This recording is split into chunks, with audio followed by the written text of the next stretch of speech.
کہتی تھی نعت مصطفیٰ بلغ العلا بکمالہ،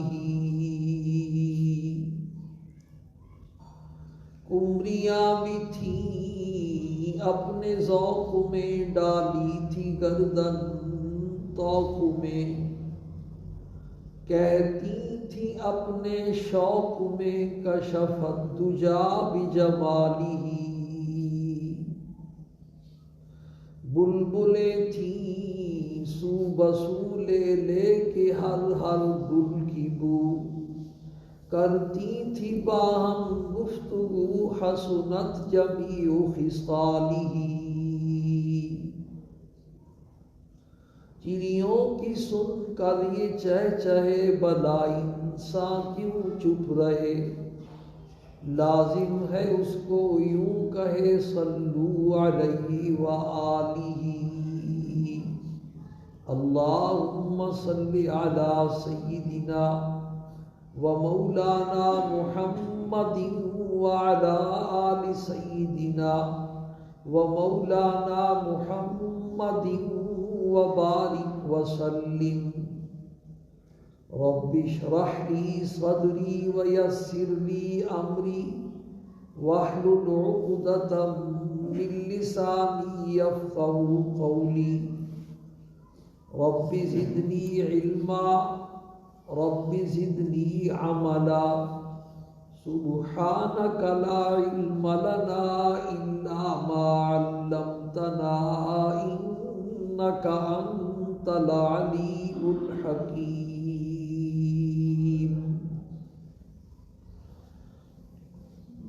میرے واجب الاحترام دوستوں اور بزرگوں، مضمون بیان ہو رہا ہے سورہ عنکبوت کی یہ 21ویں پارے کی پہلی آیت تلاوت کی جا رہی ہے۔ اس میں اللہ پاک نے اس انسان کے لیے جو دل سے گناہ چھوڑنا چاہتا ہے اس کے لیے گناہ چھڑانے کے 4 نسخے بیان فرمائے ہیں۔ گزشتہ جمعے میں نے عرض کیا تھا کہ جس چیز کی انسان کو زیادہ ضرورت ہوتی ہے تو اس کا حاصل کرنا اللہ پاک اتنا ہی اس کے لیے آسان بنا دیتی، تو نسخہ تو ایک بھی کافی تھا، لیکن اللہ نے بے شمار نسخے، اس لیے کہ گناہ کا چھوڑنا انسان کی دنیا اور آخرت کے لیے اتنا زیادہ ضروری ہے کہ اس سے زیادہ شاید ہی کوئی چیز۔ گناہوں سے انسان کی دنیا بھی برباد ہوتی ہے، دنیا کا چین، سکون، اطمینان، بے برکتی، رزق کی تنگی، یہ سارے گناہوں کی نحوستیں۔ اس لیے استغفار کرنے والے کو اللہ پاک نوازتے ہیں۔ ابھی ایک دوست پریشان تھے تو میں سوچ رہا تھا ان کو یہ نسخہ بتاتا ہوں استغفار والا۔ استغفار کی جو کثرت ہے نا، پچھلے جمعے بیان بھی کیا تھا، اس سے یہ جو گناہوں کی نحوستیں ہیں نا، یہ ساری کیا ہوتی ہیں؟ دور ہوتی ہیں۔ حقیقی استغفار توبہ ہو تو سبحان اللہ، پھر تو کہنا ہی کیا، لیکن اگر حقیقی استغفار توبہ نہ بھی ہونا، ذکر استغفار بھی ہونا، تو اس کی بھی اپنی برکت ہے۔ حسن بصری رحمہ اللہ کے پاس ایک آدمی آیا اور اس نے کہا سالی کی شکایت کی، تو فرمایا استغفار کرو۔ بیٹھے ہوئے تھے، پیر صاحب تھے، شیخ تھے، لوگ دور دور سے آتے تھے۔ تھوڑی دیر گزری تو ایک اور آیا، اس نے کہا نرینہ اولاد نہیں ہے، تو اس کو بھی فرمایا استغفار کرو۔ پھر بیٹھے ہوئے تھے، تھوڑی دیر اور گزری تو ایک اور آیا، تو اس نے رزق کی تنگی کی شکایت کی، اس کو بھی فرمایا استغفار کرو۔ تو جو بے تکلف مرید تھے انہوں نے عرض کیا کہ حضرت جو آتا ہے بس ایک ہی آپ نے دوسرا پکڑا ہوا استغفار۔ تو حضرت نے فرمایا بھائی میں نے تو قرآن کی آیت سے یہ لیا ہے۔ قرآن کی آیت حضرت نوح علیہ السلام نے اپنی قوم کو کہ استغفروا ربکم انہ کان غفارا، اپنے رب سے معافی مانگا کرو، وہ بڑا بخشنے والا ہے، بڑی مہربانی کرنے والا۔ یرسل السماء علیکم مدرارا، آسمان سے بارش برسائے گا، وَيُمْدِدْكُمْ بِأَمْوَالٍ وَبَنِينَ، اور مال اور اولاد سے تمہاری مدد کرے گا۔ اولاد بھی استغفار کی برکت سے ملے گی، مال بھی اس کی برکت سے ملے گی۔ وَيَجْعَلْ لَكُمْ جَنَّاتٍ وَيَجْعَلْ لَكُمْ أَنْهَارًا، باغات بھی دے گا اور ان کے اندر نہریں بھی چلائے گا۔ تو استغفار کی بڑی برکت ہے۔ تو گناہ سے آدمی کی چونکہ دنیا اور آخرت دونوں پر وعد ہو جاتی ہے، اس لیے انسان کے لیے گناہوں سے بچنا جتنا ضروری ہے شاید ہی کوئی چیز۔ چونکہ انسان کی ضرورت عام تھی، اس لیے اللہ نے بے شمار نسخے بتلائے۔ ممکن ہے میرے بندے کے دل کو کوئی بات لگ جائے اور کوئی بات اس کے دل میں بیٹھ جائے اور کسی چیز کو یہ پکڑ لے اور گناہوں سے بچ جائے۔ اس ایک آیت میں 4 نسخے اللہ نے بیان فرمائے ہیں۔ پہلا نسخہ گناہ چھڑانے کا ہے تلاوت قرآن، اور اس کی تفصیلات عرض کی جا چکی ہے کہ اس سے مراد ہے کثرت، ہر وقت تلاوت لگا ہوا ہے، بس رات دن قرآن پاک کا مشغلہ ہے۔ دیکھنے والا سمجھ کے کہے کہ یہ ہے، اس کو کہتے ہیں پڑھ، جیسے ہمارا ایک بابا جی پڑھتے ہیں۔ تو کثرت تلاوت۔ دوسرا نسخہ گزشتہ جمعے شروع کیا تھا، نماز کو صحیح معنوں میں نماز بنا کے پڑھنا۔ وَأَقِمِ الصَّلَاةَ، اور میرے محبوب آپ نماز قائم فرمائیں۔ إِنَّ الصَّلَاةَ تَنْهَىٰ عَنِ الْفَحْشَاءِ وَالْمُنکَرِ، بے شک پکی بات ہے کہ نماز بے حیائی اور گناہوں سے روکتی۔ اس پر آپ نے گزشتہ جمعے نماز کی اہمیت پر 2 باتیں سنی۔ ایک، آپ صلی اللہ علیہ وسلم کو معراج والی رات اپنا مہمان بنا کر کے اہتمام کے ساتھ یہ حکم عطا فرمانا، اور دوسرا اس حکم میں جبریل امین کا واسطہ بھی اللہ نے گوارا نہیں کیا۔ اتنا اہم حکم تھا، ڈائریکٹ براہ راست بغیر کسی واسطے کے اللہ نے آپ صلی اللہ علیہ وسلم کو سامنے بٹھا کر کے یہ حکم ارشاد فرمایا۔ ان 2 کی تفصیلات آپ سن چکے۔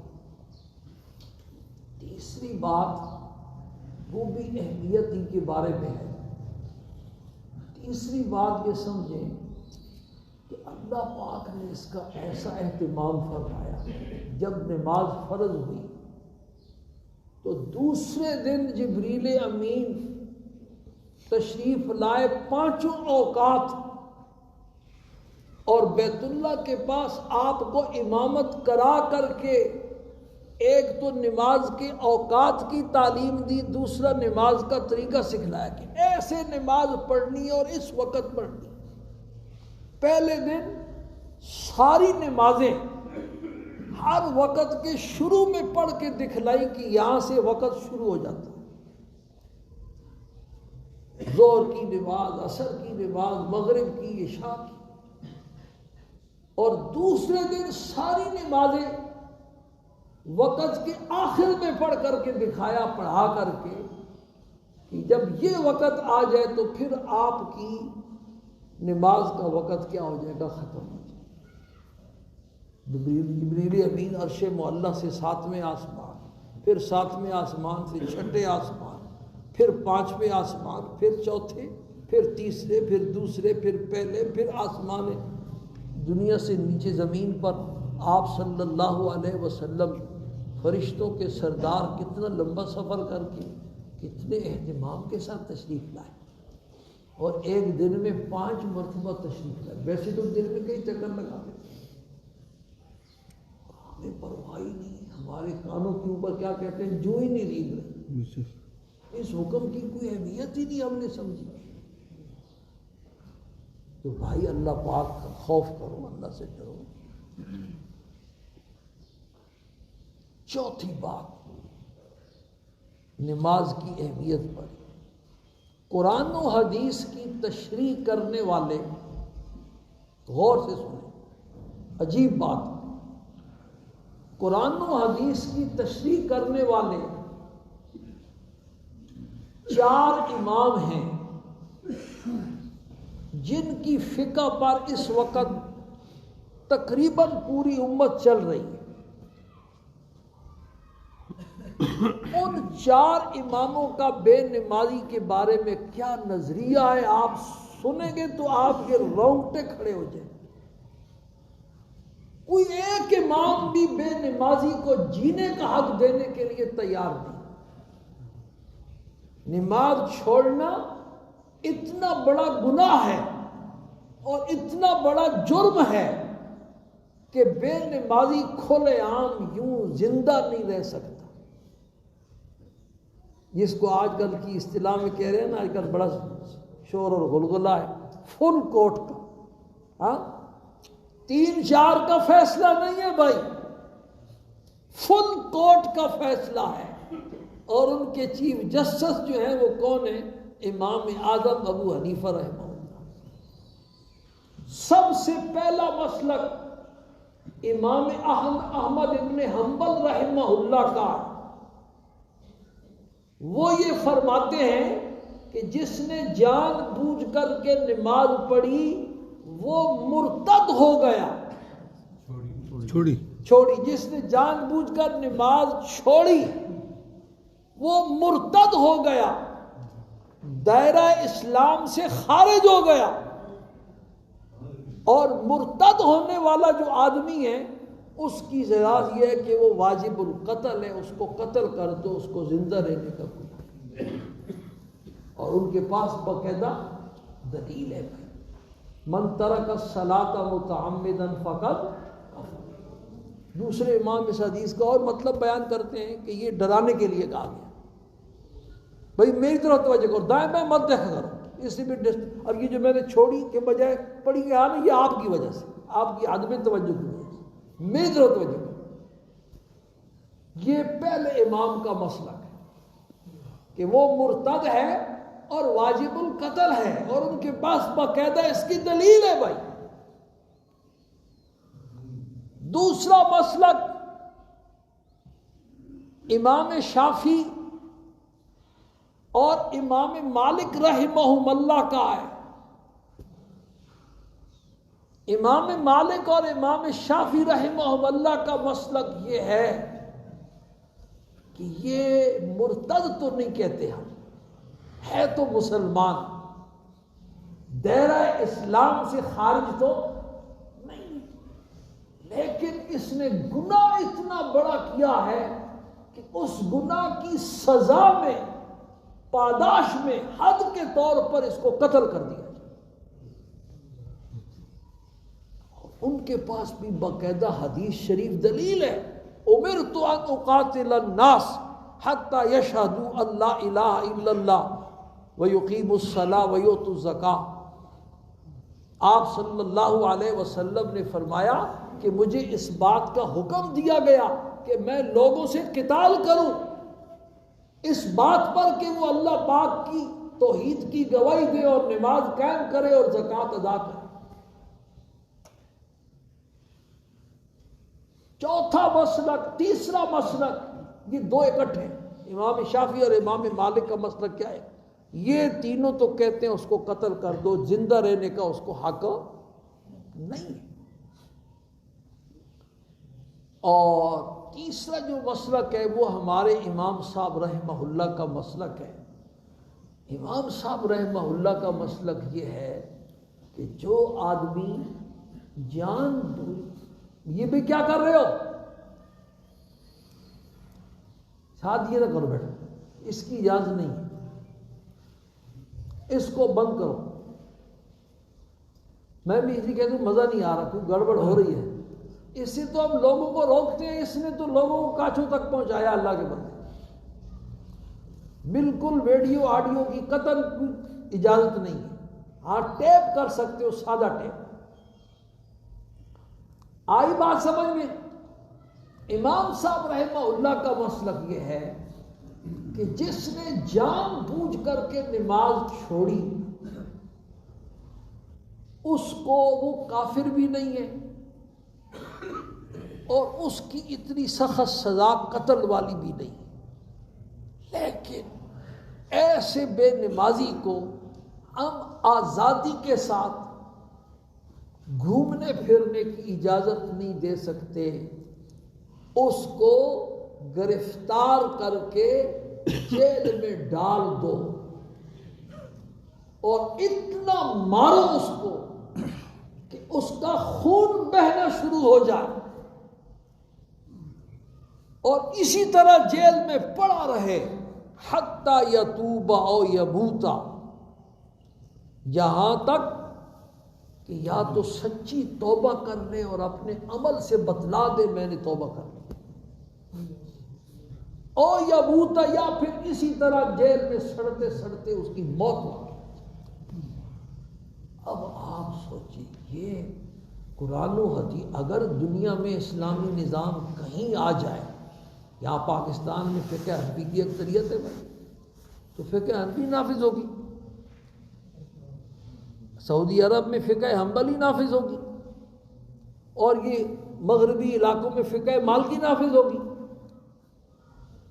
تو آپ سوچیے جو ہمارے بازاروں میں پھر رہے ہیں، مارکیٹوں میں، دفتروں میں، ہمارے ایوانوں میں، ہمارے گھروں میں بیوی بچے ہیں نماز نہیں پڑھتے، یہ اس طرح پہ یہ معاشرہ چل سکتا ہے؟ اس لیے تو مولویوں کو اوپر نہیں آنے دیتے، مولوی اوپر آئے تو انہوں نے تو جینا حرام کر دیں۔ بھائی یہ کوئی معمولی حکم نہیں ہے، نماز چھوڑنے والا حکم یہ معمولی حکم نہیں، یہ میں نہیں کہتا ہوں کہ یہ نافذ ہو جائے گا کبھی، یہ تو امام مہدی کے زمانے میں آئے گا، لیکن مسئلہ بہرحال یہ ہے، بے شک کراچی سے لے کر پشاور تک کسی بھی دارالفتاء سے، کسی بھی مولوی سے ان 4 اماموں کا یہ مسلک جو ہے نا پوچھ، اور پھر اپنے معاشرے پر، اپنے بازاروں پر، اپنی مارکیٹوں پر، اپنے دفتروں کے اوپر، اپنے گھروں کے اوپر نگاہ دوڑاؤ کہ کیا ہونا تھا اور ہم کیا کر رہے ہیں۔ کتنی باتیں ہو گئی؟ 4۔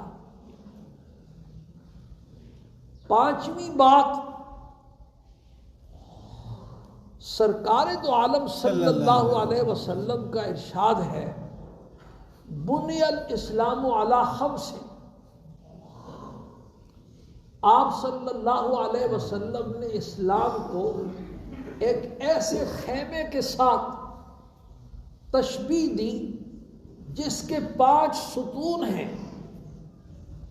پہلا ستون اس کا شہادت اللہ الہ الا اللہ، اللہ پاک کی وحدانیت اور سرکار دو عالم صلی اللہ علیہ وسلم کی رسالت کی گواہی دینا۔ اس ستون کے اوپر یہ خیمہ جو ہے یہ کیا ہے؟ قائم۔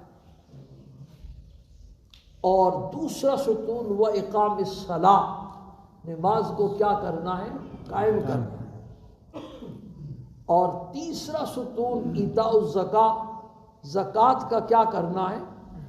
ادا کرنا ہے۔ اور چوتھا ستون وہ صیام رمضان، رمضان المبارک کے روزے رکھنے، جیسے آپ رکھ رہے ماشاءاللہ۔ اور 5واں ستون وہ حج البیت ان استطاع الیہ سبیلا، بیت اللہ کا حج کرنا۔ تو یہ اسلام کے 5 ارکان ہیں، لیکن ان 5 ارکانوں میں جو مقام اقامت صلاۃ کو حاصل ہے وہ دیگر کو نہیں۔ حج پوری زندگی میں ایک مرتبہ ہے، حج پوری زندگی میں ایک مرتبہ فرض ہے، اور وہ بھی صرف مالداروں کے اوپر، اور اب تو دن بدن وہ مشکل ہی ہوتا چلا جا رہا۔ وہ بڑے خوش نصیب ہیں جنہوں نے پہلے کر لیا۔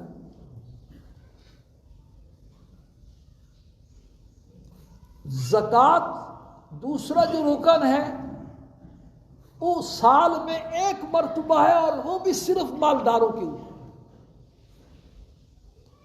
باقی نفلی صدقہ خیر۔ رمضان کا روزے، رمضان کے روزے یہ تیسرا رکن ہے، یہ بھی بھائی کیا ہے، سال میں ایک مہینہ ہے، ایک ہی مرتبہ آتا ہے سال میں۔ ہم تو یہ چاہتے ہیں کہ سارا سال ہی رمضان رہے تاکہ یہ ہماری مسجد ماشاءاللہ کیا رہے، آباد رہے۔ مسجد کو آباد کرو، ورنہ ہم اللہ پاک سے جو ہے دعا کریں گے کہ پورا ساری رمضان کریں۔ تو سال میں ایک مرتبہ ہے، لیکن نماز کتنا اہم فرض ہے بھائی، کیسا رکن ہے جو روزانہ ہے اور دن میں کیا ہے 5 مرتبہ ہے۔ 5 مرتبہ مسجد میں اذان ہوتی ہے، حی علی الصلاۃ، نماز کی طرف آؤ، بندہ اللہ کے حضور حاضری دیتا ہے۔ کسی مسجد میں کمیٹی والوں نے مولوی صاحب کو تنگ کیا نا، مولوی صاحب نے کہا تم دفتر میں روزانہ 1 مرتبہ جا کے حاضری دیتے ہو اور میری حاضری روزانہ 5 مرتبہ ہوتی ہے۔ میری نوکری کو اپنی نوکری پر قیاس مت کرنا، تم نے صرف 1 دفعہ جا کے حاضری دینی ہے اور پھر شام کو چھٹی کر کے آنی، ساری رات فارغ۔ ڈاکٹر صاحب بیٹھے ہیں ہمارے، جمعہ وار آج جمعہ ہے نا، آج آگے ہیں، آج بھی ساری رات چھٹی ہے، کل ہفتے کا دن بھی سارا دن چھٹی ہے، آنے والی رات بھی چھٹی ہے، اتوار کا دن بھی چھٹی ہے، اتوار کی آنے والی رات بھی کیا ہے بھائی، چھٹی ہے۔ پیر کی صبح جا کے 9-10 بجے جا کے حاضری ہوگی دفتر۔ اتنی مزے کی نوکری ہے بھائی، 3 راتیں گھر میں چھٹی، 2.5 دن گھر میں چھٹی۔ مولوی صاحب بیچارے کی تو کوئی چھٹی نہیں۔ میں ایک مسجد میں امام تھا، تراویح پڑھائی، قرآن بھی ان کو سنایا، رمضان کے سارے جمعے پڑھائے۔ آخری عشر میں میرے بیانات ہوتے تھے مختلف جگہ، وہ میں بیانات کے لیے جاتا تھا، تو اس پہ کچھ میری حاضری ہو گئی، تو عید کی نماز بھی پڑھائی۔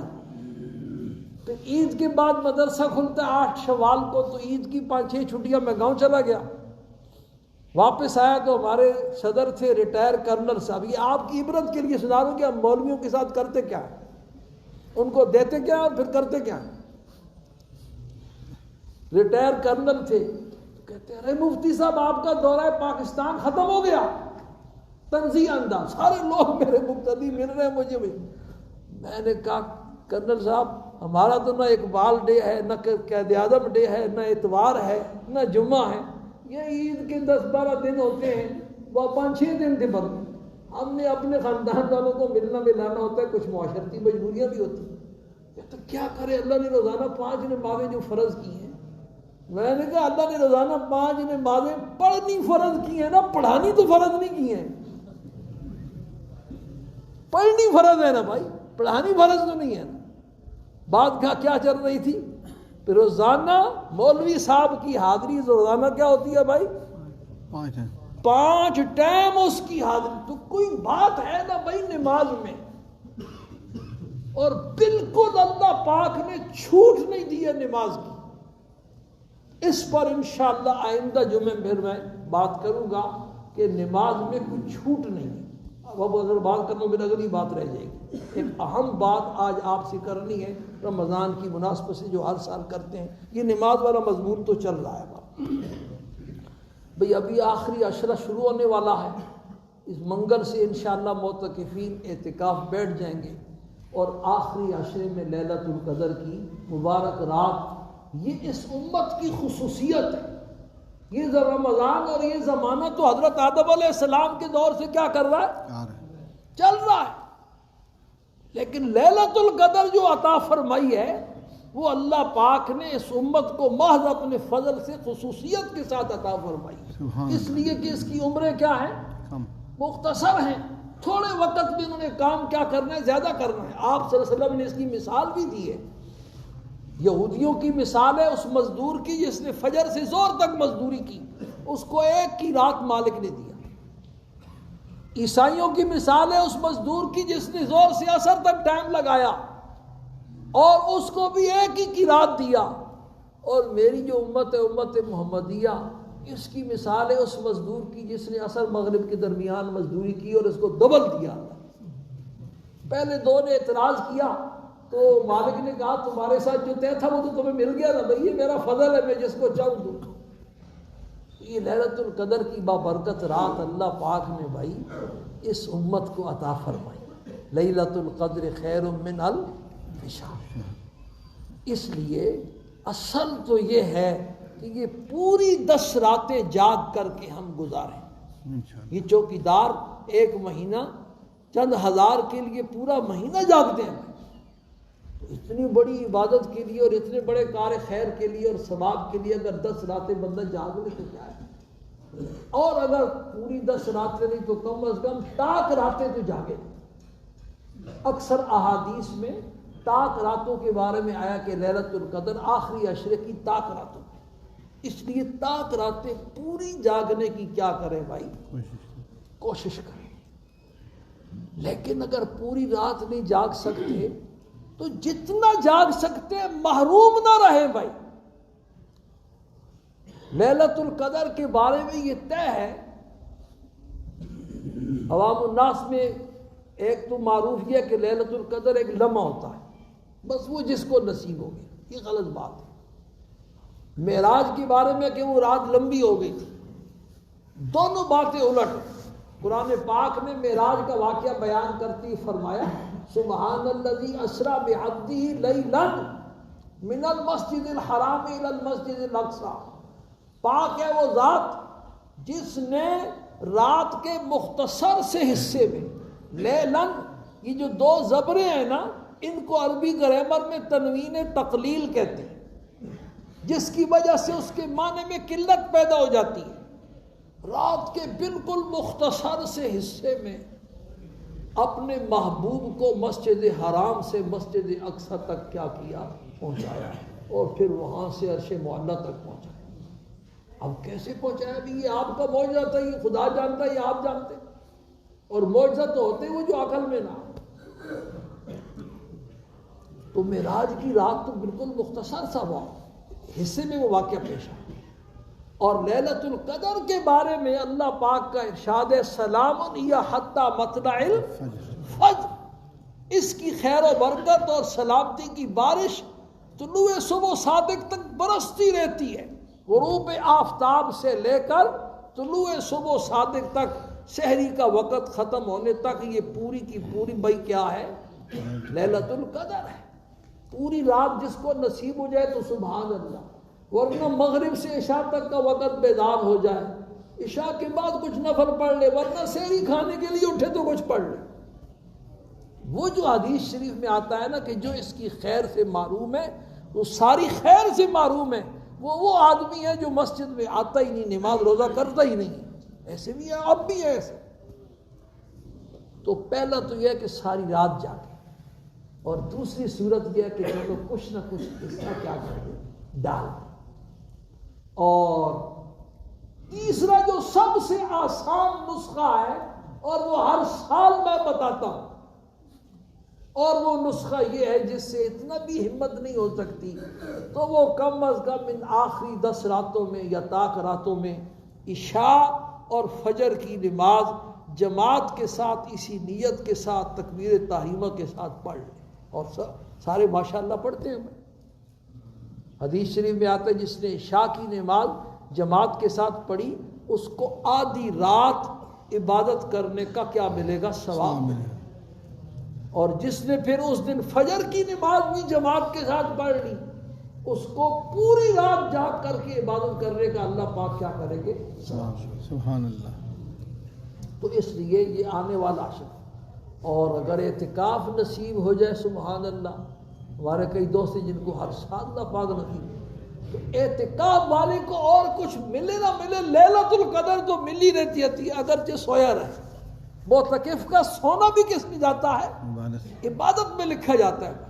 یہ میں نہیں کہتا ہوں کہ سویا رہے، پڑھنا چاہیے، عبادت کرنی چاہیے، لیکن اگر کسی کو نیند آئی ہوئی ہے، سارے سال کا تھکا ہوا ہے، گھر والے سونے نہیں دیتے، دفتر والے سونے نہیں دیتے، اور یہاں آ کر کے سو گیا، تو معتکف کا سونا بھی بھائی کیا ہے، وہ سونا چاندی کے مقابلے میں جو ہوتا ہے، جو آج کل 2,17,000 تک پہنچا ہوا ہے، معتکف کا سونا وہ سونا بن جاتا ہے۔ اس کو 12 لیلۃ القدر کا ثواب مل کر کے کیا کرتا ہے، رہتا ہے۔ آخر میں ایک اہم اعلان ہے، پچھلے جمعے مسجد کے لیے اعلان کیا تھا،